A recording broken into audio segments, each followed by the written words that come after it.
En septembre 2015, à Nancy, des auteurs INRA sont venus à la rencontre du public sur le stand Des sciences sur la place, un espace littéraire scientifique intégré au salon Le Livre sur la place.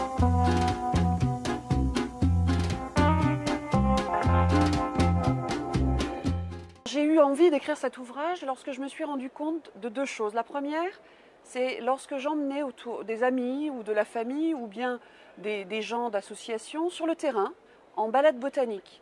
Et ces gens-là venaient me voir pensant que j'allais leur nommer les plantes, ce que je fais également, mais j'aime bien sur le terrain leur expliquer le fonctionnement de la vie, le fonctionnement d'une plante, la vie de la plante. Et je remarquais à chaque fois que ça les émerveillait. Je voyais les yeux qui brillaient. J'ai réalisé un vieux rêve d'enfant qui était d'écrire un livre. Donc moi j'aurais tellement voulu écrire des romans. Et donc j'ai écrit le roman de la vie d'une plante. Les ouvrages, je les ai écrits parce que je donne des cours et je fais des formations dans un cadre tout public, un public très hétérogène. Et ce qui se passait, c'est que je ne pouvais pas donc leur conseiller des livres quand ils me demandaient. Ça n'existait pas. Donc j'ai essayé de faire sous une forme très synthétique les sujets que j'abordais dans ces formations et dans ces cours pour avoir des ouvrages illustrés et pas très chers. C'est vrai que nous, en tant que scientifiques, on est habitués à publier dans des revues spécialisées avec un langage qui peut parfois ressembler à un jargon. Donc là, en interagissant avec Sylvie Blanchard des éditions Enquaé, j'ai appris à rédiger pour le public.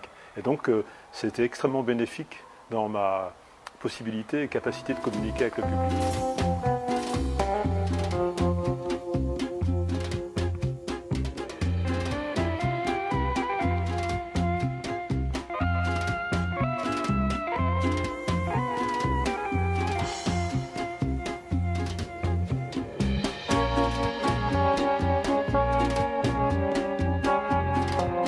Alors, le livre que je présente aujourd'hui traite, pour faire simple, au niveau du grand public, de la maladie de la vache folle, qu'on appelle des maladies à prion, et toutes les autres maladies qui lui sont apparentées, comme la maladie de Creutzfeldt-Jakob chez l'homme, ou la tremblante du mouton chez les ovins.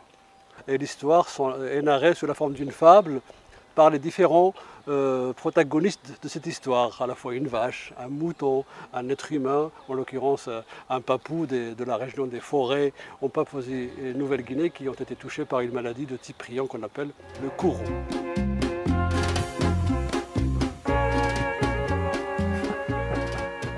Ça reste quand même difficile, il faut apprendre à écrire de façon extrêmement simplifiée, éliminer tout jargon scientifique. C'est fortement consommateur de temps.